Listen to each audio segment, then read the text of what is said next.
Hey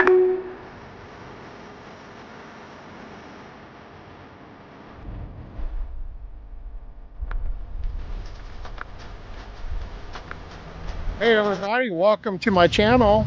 Today's video is going to be about those behind our Saturday morning cartoons.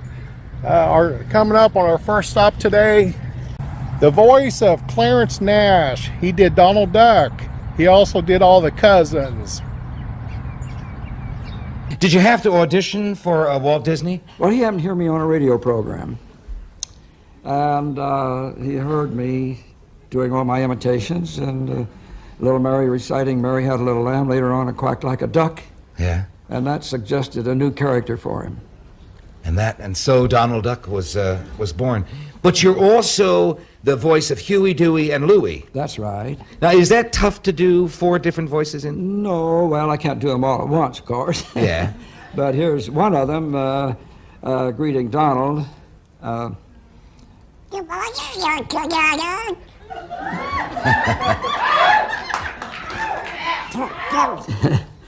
morning, Huey. You're going to be a good boy today? Well, I'll try to.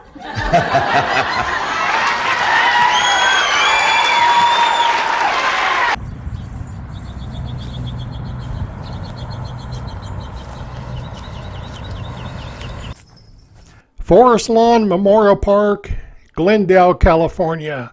We're coming up on a grave location of another Saturday morning animator, J.T. Ward. He creates Dudley Do-Right, Peabody and Sherman. He's probably best known for being the creator of Rocky and Bullwinkle. Who could forget that one? Probably my favorite Saturday morning cartoon. There's an interesting way in which he discovered he had a talent. He was originally a realtor. He had an office downtown Los Angeles when one day a runaway truck crashes through his real estate office, pinning him down. While he was recuperating in the hospital, he was bored to death, so he began to draw animated cartoons. He turns this talent into a fabulous career, made a whole lot of money. The voices of Rocky and Bullwinkle were done by June Foray and Bill Scott. Why didn't you tell me before? I didn't think you'd believe me. I don't, but it sure helps the plot. People are talking to each other, saying, I'm a brain surgeon. I'm an attorney. I'm a public relations man. I'm Bullwinkle Moose.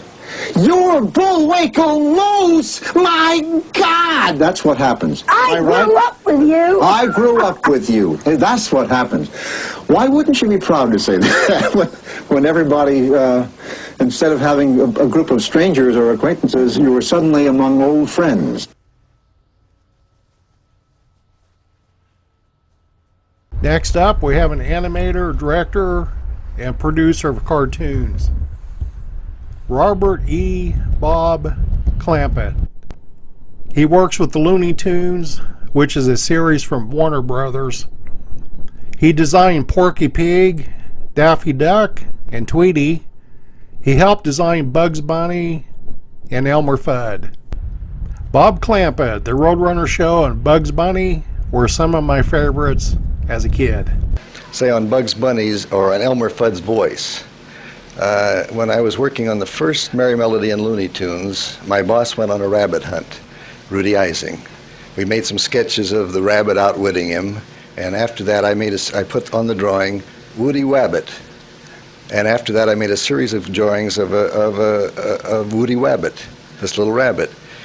Several years later, when I was writing the first Bugs Bunny story, I used some of those gags, and then when Tex Avery and I were making about the 4th Bugs Bunny picture, I was telling him about the Woody Wabbit gags, and the word Wabbit stuck in our mind, and it made us think of using Arthur Q. Bryant on the voice, and that's where the "I'm looking for a Wittagoy Wabbit" came from. What about the idea for a Tweety Pie? Well, actually, the design of Tweety was I had a baby picture my mother had up when I was a child of me in the nude with big blue eyes, the little cheeks, and nothing on. I always hated that, and so when I designed Tweety the first time, it was actually a satire on my own baby picture.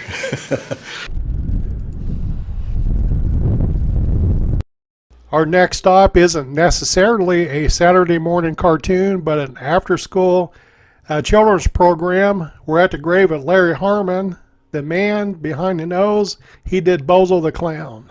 Did y'all have fun today? When you really laugh, I mean, right here in the center of your belly, and and you're laughing, everything else in the world disappears. Pain, problems, agony, disappointment, whatever there is. I said, I want to plant my foot down on this earth, and I want to be remembered. I want to go on, if I can, from century to century to century to century. That's probably why the shoe I invented to wear was size 80 through AAA. I wanted to make sure when it came down on the planet Earth, you would know who was walking in it. Your old pal Bozo.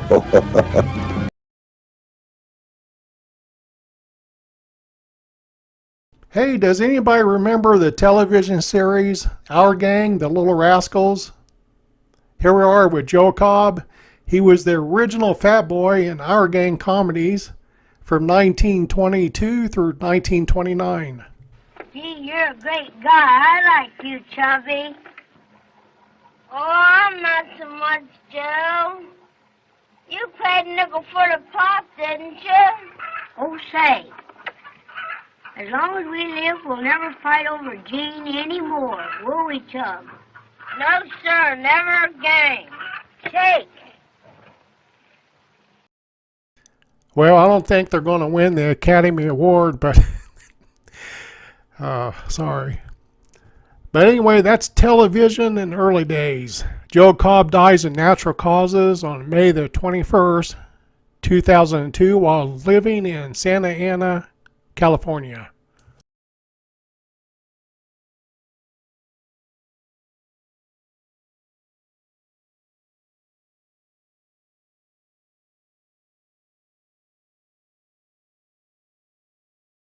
My Juliet, where art thou?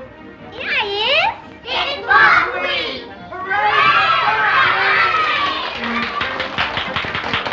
William Thomas plays a part of Buckwheat in the Our Gang television series as a little rascal. By the way, did you recognize Joe Cobb in that short clip?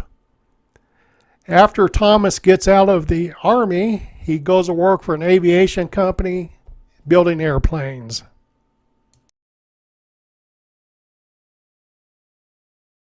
Right next door to Capistrano section of the cemetery, we have Ernest Frederick Morrison, Sunshine Sammy.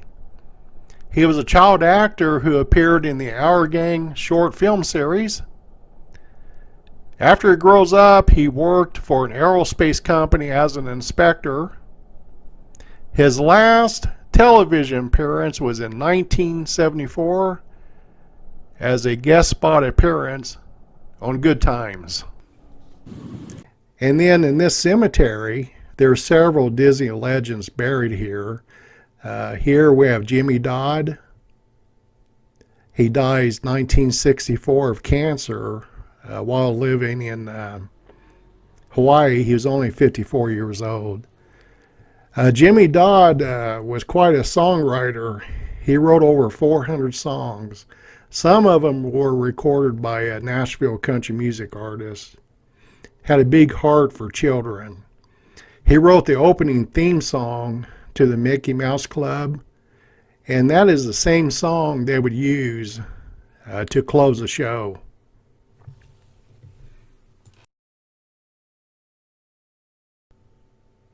Jimmy Dodd. Now we'll head up this hill and we'll go find Roy Williams, the Mooseketeer. Straight ahead is Liberace, and to the left of this area, Roy Williams, the Big Mooseketeer, lives from 1907, dies 1976. And now in Donald's honor, who really is a good scout, I'd like to dedicate this picture to all you Mouseketeers. When Roy Williams was in the military, He designed over 100 insignias. Walt Disney sees this, notices the talents, and recruits Roy Williams to work for him as an artist. Roy also worked as an entertainer. He was part of the Mickey Mouse Club for 4 years. It was also Roy Williams that designed the hat with the Mickey Mouse ears. In front of the Freedom Mausoleum, Forest Lawn Memorial Park, Glendale, California, we got a couple of Walt Disney characters. We have Wayne Allwine. He is the voice of Mickey Mouse. And right next to him is Russi Taylor. She does the voice of Minnie Mouse. Wayne was actually the third voice of Mickey Mouse, the falsetto voice. Walt Disney was actually the first. He does the voice from 1977 through 2009, some 32 years. Russi Taylor does Minnie Mouse from 1986 through 2019. They meet at the Walt Disney Studios and end up getting married, so I guess we can say Mickey marries Minnie. Over here in the corner, we just got to stop by and pay respects to the guy that started it all, the grave location of Walt Disney. Well, it came about when my daughters were very young, and Saturday was always Daddy's Day with the two daughters. So we'd start out and try to go someplace with, different things, and I take them to the merry-go-round, and I took them different places, and as I'd sit there while they rode the merry-go-round, did all these things, sit on a bench, eating peanuts, I felt that there should be something built, some kind of an amusement enterprise built where that the parents and the children could have fun together. So that's how Disneyland started. Well, it took many years. It was a period of maybe 15 years developing.